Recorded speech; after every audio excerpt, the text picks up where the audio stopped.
sont les secrets des relations qui durent dans le temps? Si vous parlez des couples, quels sont les secrets des couples qui arrivent à tenir dans le temps? La communication reste le pilier d'une relation, quel que soit le type de cette relation. Parlons de vie sociale, vie professionnelle, vie familiale, vie amoureuse et surtout vie de couple. Bonjour à toutes et à tous, bienvenue sur ma chaîne. Ici c'est Bonté Suprême et moi c'est Félicité. Sur ma chaîne, nous parlons des difficultés des parents solos à évoluer avec surtout l'éducation de leurs enfants et à tourner la page de la vie de célibat. Mais aussi nous partageons l'expérience et le succès, disons aussi les échecs des parents qui vivent en couple. À vous qui venez de nous découvrir, je vous invite simplement à vous abonner, à liker et à partager pour faire grandir notre communauté. Nous avons fait le tour de la question parce que malgré les difficultés que nous avons dans notre communauté, disons, nous avons notre génération A, malgré les séparations qui sévissent chaque jour dans les couples ou les divorces, il y a quand même des relations qui arrivent à tenir dans le temps, qui durent, qui font des prouesses, qui font des réalisations.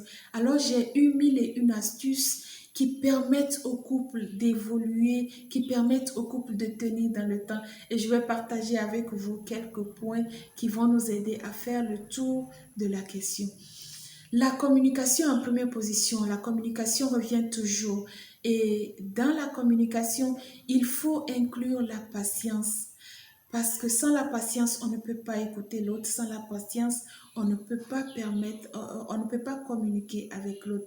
Il faut la sincérité dans ce que nous disons, sans tourner autour du pot. L'honnêteté, être ouvert vraiment quand on parle à son partenaire pour lui permettre de donner son point de vue, pour lui permettre de donner sa position par rapport au sujet abordé, c'est-à-dire écouter. Donner le temps à l'autre de parler. En deuxième position, nous avons la prière. La prière reste un secret bien gardé par les couples qui arrivent à évoluer dans le temps. C'est-à-dire impliquer Dieu dans tout ce que nous faisons, impliquer Dieu, quelle que soit la divinité en laquelle nous croyons, quel que soit le Dieu que nous adorons, l'impliquer, l'invoquer chaque jour, l'impliquer dans notre vie de couple, dans la vie de nos enfants, dans la réalisation de nos projets et toujours l'invoquer. En troisième position, avoir des projets communs et des projets à long terme que nous réalisons. En troisième position, avoir des projets communs, des projets à long terme. Travailler ensemble pour la réalisation de ces projets. Toujours chercher à savoir ce qui élève le couple. Tirer l'autre vers le haut, l'encourager, ne pas avoir peur de dire merci ou ne pas avoir honte ou par orgueil, ne pas être reconnaissant quand l'autre partenaire fait quand même des prouesses dans le couple, fait des efforts pour l'évolution du couple, apprendre à dire merci. Que le merci ne vienne pas rabaisser le partenaire qui se donne et qui prend sur lui de dire merci, qui prend sur lui d'encourager, qui prend sur lui de féliciter l'autre partenaire. En quatrième position, entretenir la vie intime du couple. C'est-à-dire la vie sexuelle reste un point fondamental à entretenir malgré le temps, malgré la maternité pour les femmes, parce que la maternité reste une phase assez complexe pour les femmes. Et quand les enfants viennent, on commence par négliger la vie de couple, on commence par négliger la vie sexuelle, on commence par tout donner pour l'enfant et à oublier le partenaire, ce qui fait parfois que les hommes, ils sont tentés ou ils sont amenés, c'est l'une des raisons pour lesquelles les hommes parfois sont obligés d'aller voir dehors, amenés de toujours du nouveau, chercher à apprendre à pimenter la vie de couple et à pimenter la vie sexuelle pour permettre aux autres, pour permettre à l'un et à l'autre de toujours avoir et de toujours désirer l'autre, de toujours avoir envie, se faire la cour, et ça dit être présent ce point semble peut-être rien, on a honte d'en parler, ou alors la femme devient simplement un objet sexuel après un temps donné. On l'aborde ou on la touche simplement juste pour se satisfaire et on se sépare. On ne cherche pas à savoir si pour elle ça va, si elle est satisfaite, oui ou non.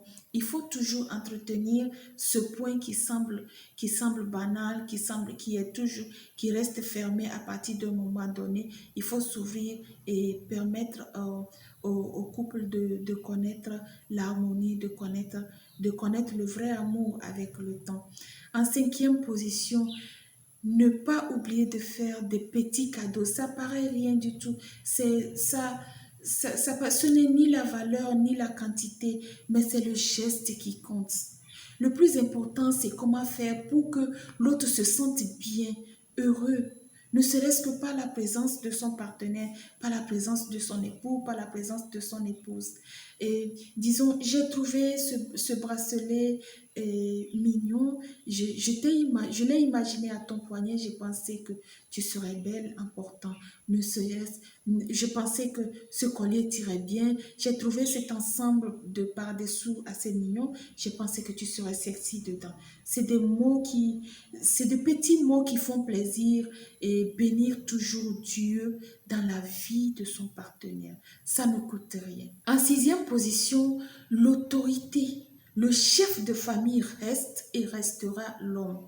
Que ce soit en Afrique, je pense que ce soit en Afrique ou à travers le monde entier, le chef de la famille reste et restera l'homme. Mesdames, mes chéris, accordez toujours cette place à l'homme.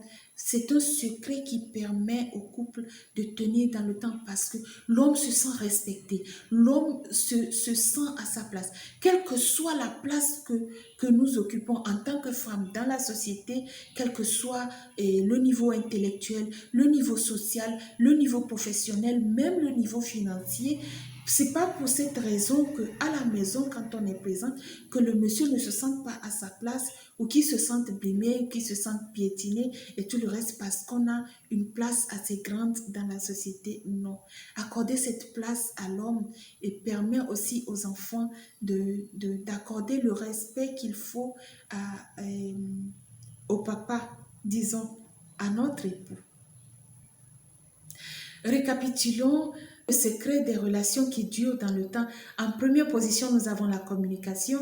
En deuxième position, nous avons la prière. En troisième position, avoir des projets communs et à long terme. En quatrième position, apprendre à entretenir chaque jour la vie intime, c'est-à-dire la sexualité du couple. En cinquième position, penser à faire des petits cadeaux. Et en sixième position, ne jamais oublier que l'homme est et restera le chef de la famille. Ne jamais usurper cette place à l'homme. Dites-nous dans les commentaires comment est-ce que vous arrivez à entretenir vos relations, comment est-ce que vous arrivez à faire durer vos relations pour les couples qui arrivent à tenir dans le temps.